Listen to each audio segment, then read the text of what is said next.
마가복음 4장 21절로 34절 말씀 봉독하겠습니다. 또 그들에게 이르시되 사람이 등불을 가져오는 것은 말 아래나 평상 아래 두려함이 아니냐, 등경 위에 두려함이 아니냐. 드러내려 하지 않고는 숨긴 것이 없고 나타내려 하지 않고는 감추인 것이 없느니라. 들을 귀 있는 자는 들으라. 또 이르시되 너희가 무엇을 듣는가 스스로 삼가라. 너희의 헤아리는 그 헤아림으로 너희가 헤아림을 받을 것이며 더 받으리니 있는 자는 받을 것이요 없는 자는 그 있는 것까지도 빼앗기리라. 또 이르시되 하나님의 나라는 사람이 씨를 땅에 뿌림과 같으니 그가 밤낮 자고 깨고 하는 중에 씨가 나서 자라되 어떻게 그리 되었는지 알지 못하느니라. 땅이 스스로 열매를 맺되 처음에는 싹이요 다음에는 이삭이요 그 다음에는 이삭의 충실한 곡식이니라. 열매가 익으면 곧 낫을 대나니 이는 추수 때가 이르렀음이라. 또 이르시되 우리가 하나님의 나라를 어떻게 비교하며 또 무슨 비유로 나타낼까? 겨자씨 한 알과 같으니 땅에 심길 때에는 땅 위의 모든 씨보다 작은 것이로되 심긴 후에는 자라서 모든 풀보다 커지며 큰 가지를 내나니 공중의 새들이 그 그늘에 깃들일 만큼 되느니라.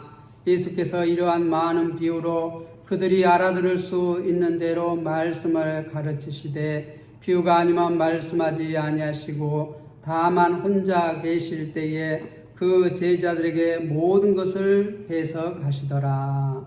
아멘. 하나님 나라 비밀을 들으라. 제가 이렇게 무안에서 태어나서 이렇게 초등학교 3학년 때까지 무안읍에 이렇게 초등학교를 다녔습니다. 그러다가 이제 4학년 때, 초등학교 4학년 때 신안군에 있는 지도라는 섬으로 이렇게 이사를 갔습니다. 거기에 이제 이모 할머니가 이렇게 농사를 짓고 계셨는데 그 집으로 들어가서 그 집 농사를 지면서 그 집에서 살았습니다. 그런데 거기에 가보니까 거기는 아직 전기가 안 들어왔어요.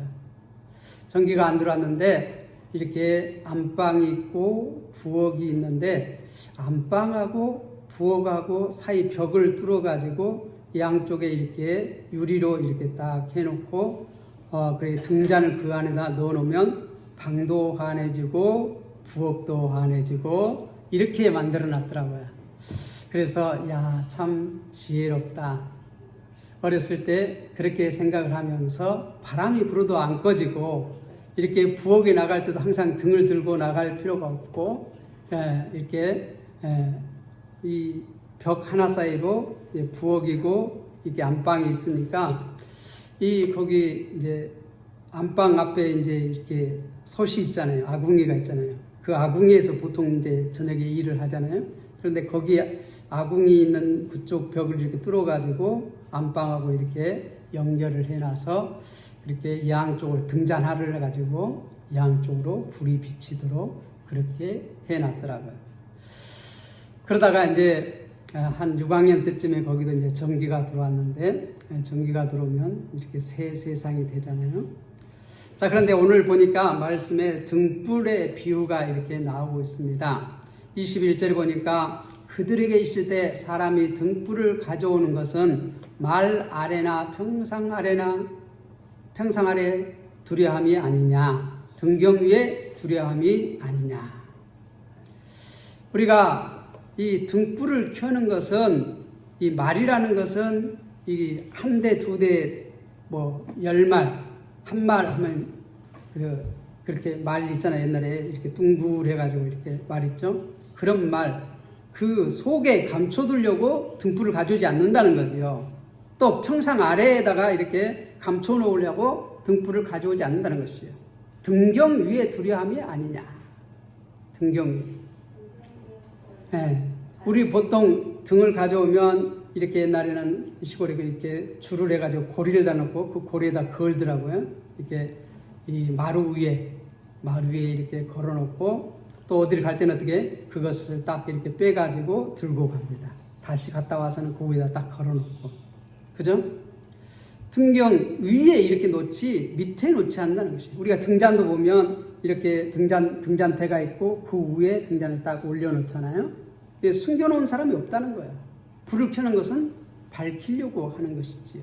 22절 보면 드러내리지 않고는 숨긴 것이 없고 나타내지 않고는 감춘 것이 없다. 예. 드러내지 않고 숨긴 것이 없다. 우리가 이제 예수님께서 이 땅에 오심으로써 하나님 나라를 가지고 오셨어요. 생명의 씨로 오셨어요. 빛으로 오셨어요. 빛으로 오셨다는 것은 어떻게 어두움을 물리치고 이 세상을 이렇게 어두움으로 비유를 합니다.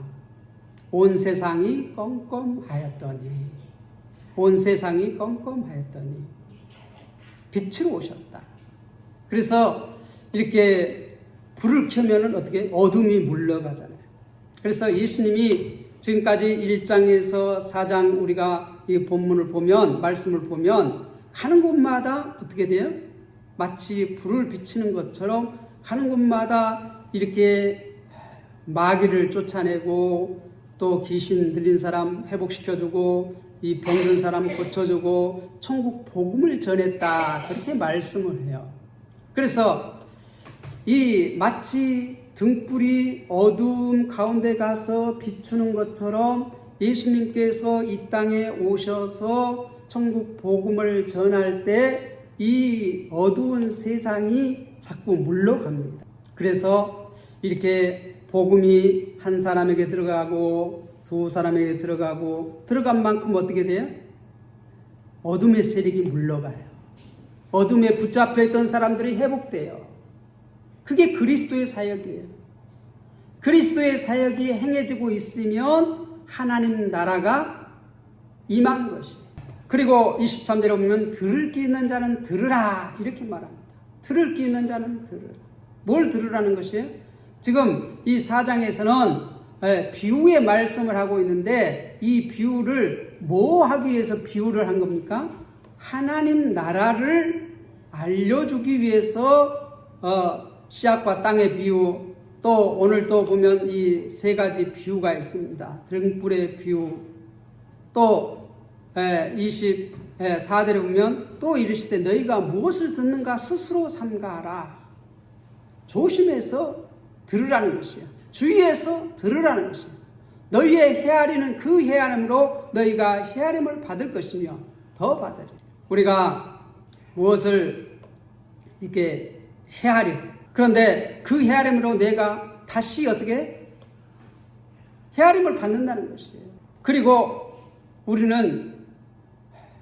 우리가 이렇게 하나님 나라를 위해서 헌신하면 정말 내가 이걸 해도 될까? 내가 해야 되는가? 내가 꼭 해야 되는가? 이것이 아니라 우리가 기쁨을 할 때에 하나님께서는 어떻게 우리가 하는 그것보다 더 은혜를 주신다는 거예요. 더 받으리라. 더 주신다는 거죠.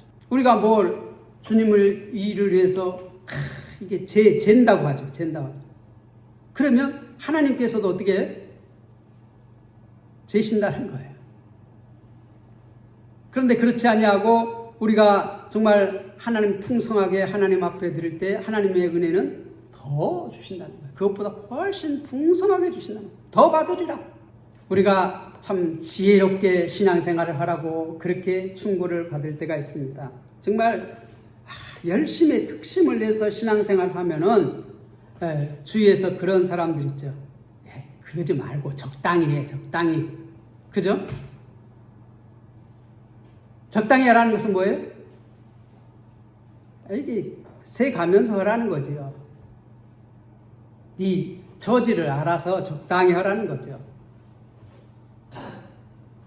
그런데 하나님은 우리를 어떻게 그 헤아리는 그 순간 하나님도 우리를 헤아리신다.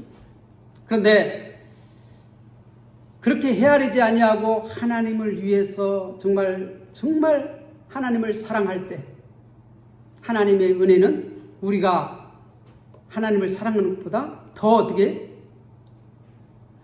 더 베푸신다는 거예요. 더 받으리라. 25절에 보면 있는 자는 받을 것이요 없는 자는 그 있는 것까지도 빼앗기리라. 근데 이 헤아리는 것은 하나님 나라를, 지금 비유가 다 하나님 나라에 대해 비유의 사장. 그것을 우리가 삼가 주의에서 듣고 그것을 깨달으면 우리가 하나님 나라를 위해서 헌신하고 봉사하고, 이게 지금 제자들에게 우리가 씨앗과 땅의 비유에서도 이렇게 30배, 60배, 100배의 결실을 맺느니라 그렇게 말했는데, 그걸 제자들이 잘 몰라서 조용히 예수님 혼자 계실 때 다시 가서 물어보잖아요. 이게 무슨 뜻입니까? 우리에게 좀 자세히 알려주십시오. 그렇게 우리가 주위에서 듣고 상가에서 들으면 우리가 어떻게 해요? 하나님 나라를 차지한다는 거예요. 차지한다는 것이죠. 그런데 없는 자는 그 있는 것까지도 빼앗들어요. 그런데 다 들었잖아요. 제자들만 들은 것이 아니라 많은 무리가 들었어요. 많은 무리가 들었는데 그들은 어떻게? 못 깨달으면서도 질문하지 않아, 주님 앞에. 많은 사람들은 그걸 못 깨닫고도 질문하지 않습니다. 그런데 예수님 앞에 질문하니까 뭐예요? 이것을 모르면 이 다른 비유를 깨달을 수 없다는 거예요. 더 가질 수 없다는 거예요. 씨앗과 땅의 비유를, 이 하나님 나라의 비유를 깨닫지 못하면 다른 비유들은 깨닫지 못한다는 거예요. 그것을 알아야지만이 더 가질 수 있다. 들을 게 있는 자는 들으라. 너희가 무엇을 듣는가 스스로 삼가하라. 그래서 우리가 하나님 나라의 그 비밀을 알려고 노력해요. 하나님 나라는 뭐예요? 지금 예수 그리스도께서 사역을 시작함으로 하나님 나라가 시작되었어요. 그래서 그 하나님 나라는 회복이에요. 회복이에요. 마귀에게 붙잡혀서 종노릇하고 죄에 붙잡혀서 종노릇하던 그러한 사람들을 천국 복음을 전해서 어떻게 해야 돼요? 그들을 회복시키는 것이에요. 그 깨닫는 자는 얻을 것이요 더 풍성하게 얻는다는 것이에요. 근데 이렇게 재고 저렇게 재는 바리새인과 서기관들은 어떻게 돼요? 그들은 받아들이지 않아. 듣고도. 그러니까 자기들 아는 지식을 가지고 자기들을 율법을 아는 자기들의 지식을 가지고 판단을 해요. 헤아려요. 그래서 안식일도 안 지키네. 율법을 안 지키네. 그럼 이 사람은 하나님에게서 온 사람이 아니다. 그럼 누구냐? 이 권능은 어디로부터 온 거냐? 사탄의 왕 바알세불을 힘입어서 귀신을 쫓아낸다. 그렇게 판단을 하잖아요. 그렇게 헤아리잖아요.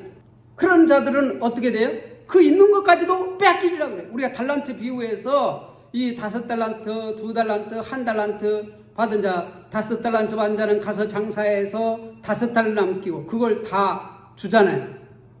그리고 또 2달란트 받은 2달란트 장사해서 더 남겨서 착하고 충성됩니다. 1달란트 받은 자는 어떻게 돼요? 갖다가 묻어요, 땅에. 그런데 악하고 게으른 종아 그거 뺏어가지고 10달란트 맡은 자에게 다시 줍니다. 있는 자는 받을 것이요 없는 자는 그 있는 것까지도 빼앗길 것이요. 하나님 나라는 침노하는 것이에요. 침노.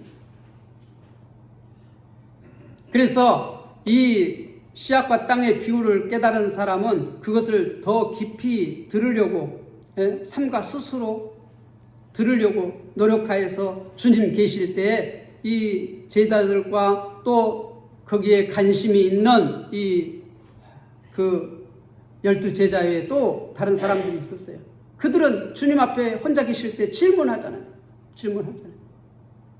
이게 무슨 뜻입니까? 우리에게 설명해 주십시오. 그래서 너희가 깨닫지 못하느냐? 너희가 이것을 깨닫지 못하면 천국 비밀을 깨달을 수 없다. 그렇게 말해요. 깨달을 수 없다. 그런데 그래서 주님께서 이 설명해 줍니다. 13절에서 20절. 우리가 지난주에 말씀을 보았죠. 26절에 보면 또 이르시되 하나님의 나라는 사람의 씨를 땅에 뿌림과 같으니, 하나님 나라 또 비유로 말씀합니다. 하나님 나라는 사람이 씨를 땅에 뿌림과 같으니 그가 밤낮 자고 깨고 하는 중에 씨가 나서 자라되 어떻게 그리 되었는지 알지 못하느니라. 땅에 스스로 열매를 맺되 처음에는 싹이요 다음에는 이삭이요 그 다음에는 이삭의 충실한 곡식입니다.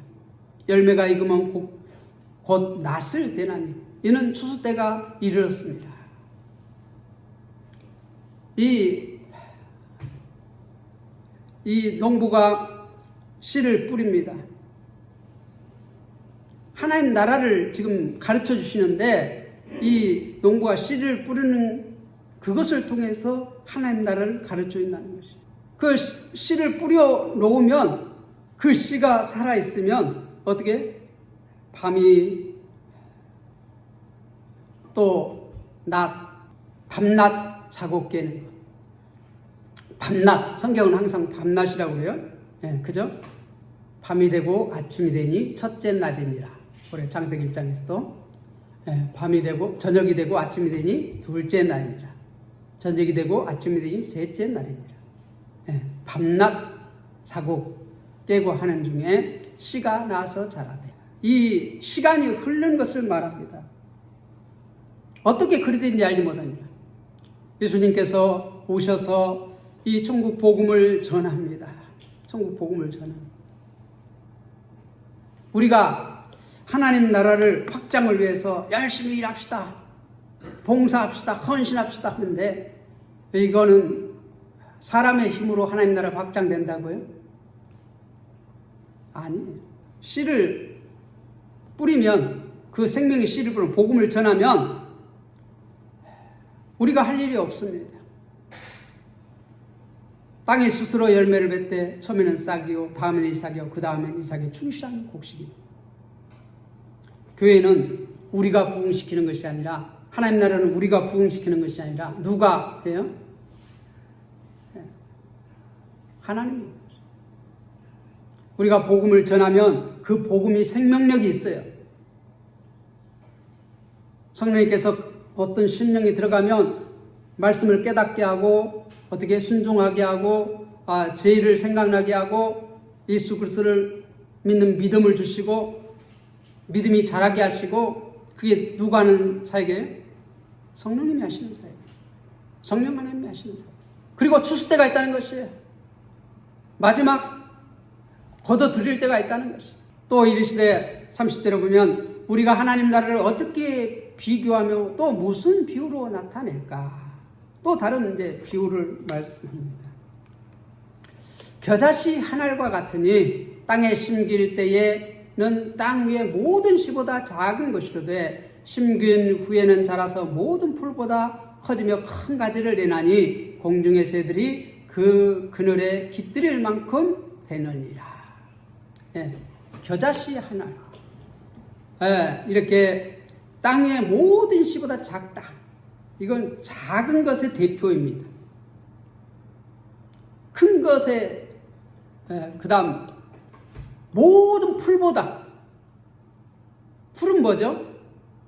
한 해살이에요. 한 해살이. 그죠? 나무는 여러 해살이고, 그러니까 모든 풀보다 크다는 거예요. 씨는 가장 작은데, 그래서 이 풀이라고 하지 않고 어떻게 나무같이 큰 가지를 낸다는 거예요. 모든 풀보다 커졌어. 큰 가지를 낸다. 이 겨자씨를 그 나무라고 합니다. 한 3m 정도 자란다고. 3m 정도. 한 해살의 풀이 나무처럼 자라요. 나무처럼. 큰 나무로 자라요. 큰 가지를 내나니 공중의 새들이 그 그늘에 깃들일 만큼 되느니라. 하나님 나라는 시작은 예수님 한 분으로 이 세상에 시작됐어요. 생명의 씨로 오셨어요. 빛으로 오셨어요. 그런데 주님이 가신 곳마다 어떻게 돼요? 천국 복음을 전해요. 천국이 임했다는 것을 증거하는 증거가 뭐예요? 그리스도의 사역으로 드러난 것이 가는 데마다 귀신을 쫓아내고 병자를 치유하고 가난한 자, 고아, 과부가 회복되는 사역입니다. 하나님 나라가 임했다는 증거가 뭐예요? 그러한 그리스도의 사역이에요. 그리스도가 오시면 어떤 일을 하실 것이라고 구약에서 계속해서 말했어요. 그런데 지금 예수가 오셔서 그 사역을 계속 한다는 것은 뭐예요? 하나님 나라가 임했고 그리스도의 사역이 지금 행해지고 있다는 것이에요. 구원자의 사역이 행해지고 있다는 것이에요. 그걸 보여주는 것이에요. 그런 것이 일어나면 곧 뭐예요? 하나님 나라가 지금 임했다는 것을 보여주는 것이에요. 그런데 자기들의 이 율법을 가지고 그거를 판단하는 사람들이 있어요. 헤아리는 사람들이 있어요. 그 헤아리는 사람들은 나중에 어떻게 헤아림을 받을 것이라 이 말이에요. 헤아림을 받을 것이다. 그 헤아림을. 그런데 그렇게 소리 없이 생명의 씨앗이 땅에 들어가면 시간이 지나면 어떻게 싹이 나고 이렇게 성장하고 열매를 맺고 충실한 이삭이 되는 것처럼 하나님 나라는 어떻게 이 미미하고 안 보이는 것 같지만 시간이 지남에 따라서 성장한다는 것이. 그리고 마지막 뭐 하는 때가 있다? 추수 때가 있다는 것이. 어떻게 성장하느냐? 야, 겨자씨를 봐라. 심길 때에는 땅의 모든 씨보다 작은 것인데 심긴 후에는 자라서 모든 풀보다 커지며 큰 가지를 낸 나무같이 된다. 공중의 새들이 그 그늘에 깃들 만큼 그렇게 하나님 나라가 커진다는 것이, 확장된다는 것이, 성장한다는 것이 미미하게 시작됐어요. 한 사람으로 시작됐어요. 그러나 그 예수로 말미암아 시작된 하나님 나라는 그 제자들에 의해서 이게 전파되고 계속해서 전파되는데, 그런데 그것이 이 제자들을 통해서 되지만 누가 그 제자들을 사용해요? 하나님께서. 그래서 너희 힘으로 너희 지혜로 하라고 하지 않고 성령이 너희에게 임하시면 너희가 권능을 받고 아버지와 아들과 성령이 세례를 주고, 또 사도행전 1장 8절에서는 오직 성령이 너희에게 임하시면 예루살렘과 온 유대와 사마리아와 땅끝까지 이르러 내 증인이 되라. 먼저 우리는 하나님으로부터 권능을 받고 내 힘으로가 아니라 내 지혜로 하는 것이 아니라, 그건 내가 하는 것이 아니라 나를 사용해서, 나는 오직 도구로 사용되고 주님의 손에 붙잡혀서, 그래서 착하고 충성된 종아, 주님께서 그런데도 그렇게 말하셔요. 내가 주님의 도구로 사용. 이 오른쪽에 있는 양들에게 뭐라고 말합니까?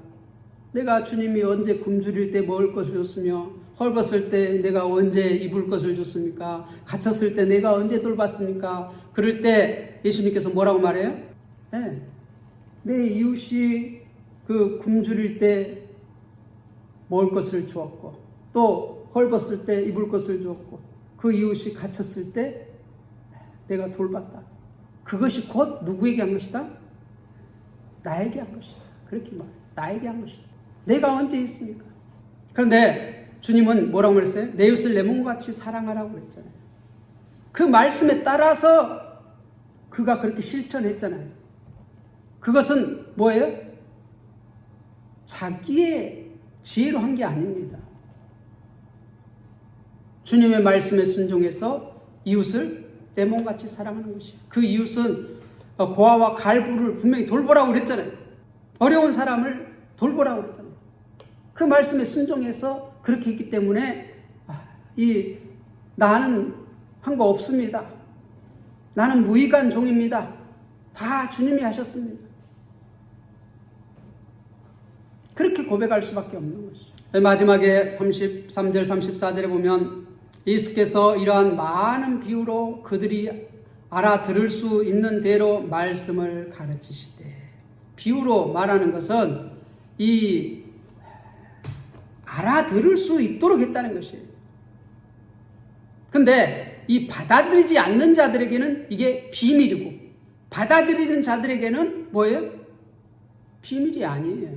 우리 씨앗과 땅의 비유에서 많은 사람들이 들었지만 그것을 받아들이지 않는 자들은 어떻게 해요? 주님 앞에 그게 무슨 뜻입니까? 모르고도 질문하지 않아. 근데 12제자와 또 거기에 관심 있는 몇몇 다른 제자들은 주님이 혼자 계실 때 조용히 와서 질문합니다.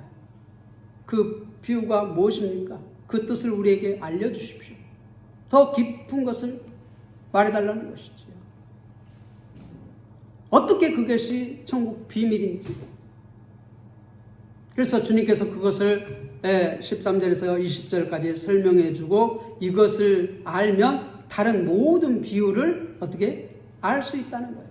그래서 이렇게 비유로 말씀했는데 비유를 이렇게 더 삼가 들으려고 이렇게 하지 않으면 깨닫는다 못 깨닫는다? 내 지혜로 내 힘으로 깨닫는다 못 깨닫는다?